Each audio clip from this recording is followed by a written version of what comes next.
Another day, another new vlog mga kasimple. Ayan, kumusta kayo? Good morning, good morning. Ayan, ito pala nag-prepare tayo ng Easter egg para kay Kuya Gian. O, diba? Kasi day off ni Mami today.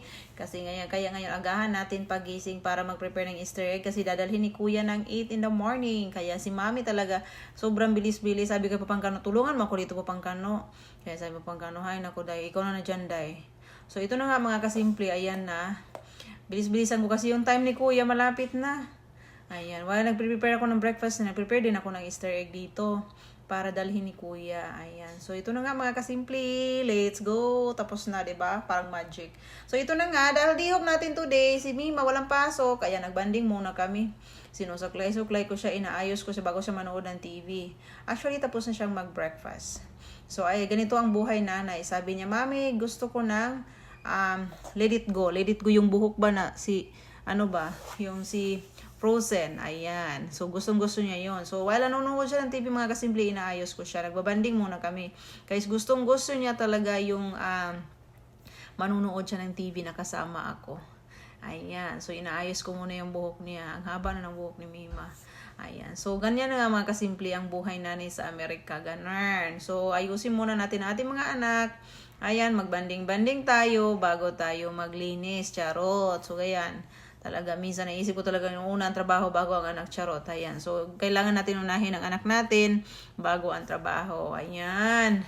Yan ang gusto ni Mima kasama si Mami manonood ng TV. So, ayan na nga mga kasimple. While nanonood siya ng TV, inaayos ko muna. Kinakat muna natin yung kanyang mga nails. Kaya, ayan na. Ayan ang buhay nanay. So, pagkatapos ko na pala siyang isuklay ang buhok, ayusin ang buhok niya, i-cut yung mga nails niya, si Mami naman dito ay magwalis-walis. Actually, meron kaming vacuum, pero hindi talaga ako naggamit ng vacuum. Oy.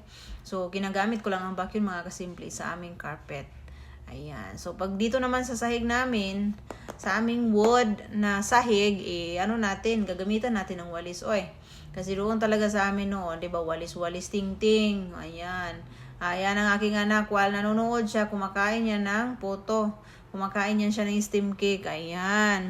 Mahilig talaga yan si Mima kumain ng mga ganyang pagkain. Kaya lagi si Maming gumagawa ng ganyang snack. While siya nanonood ng TV, kahit may couch, doon talaga siya sa table uupo. Grabe talaga si Mima.